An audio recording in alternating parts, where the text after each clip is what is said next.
What do you think would make a church impressive? Like, what's the first thing that comes to your mind?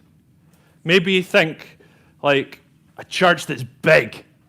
If a church has got lots of people, then it'll be a really impressive place. Maybe you think about the architecture. Immediately when you ask people what makes a church impressive, they think about if they've ever been in like a huge cathedral.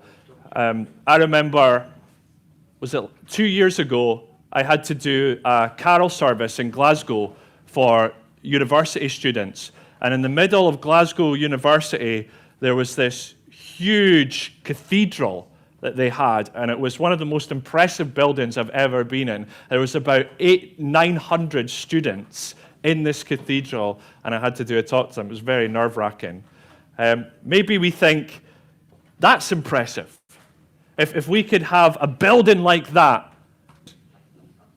Or we might think, do you know what's a really impressive church? A church that has the best band, the best music. A church that has a stage, a church that has, we've got a good band and good music. Church that has the smoke machines.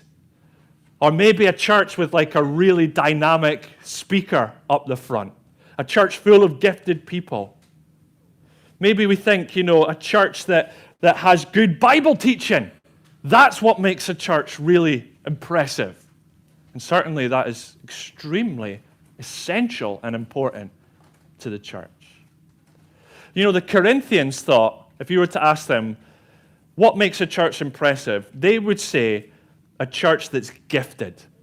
A church in which all these people have these special gifts. That's what would make them impressive. What the Apostle Paul is going to say to this church, and what he's going to say to all of us, is that all of that is completely, utterly empty and pointless if you do not have love.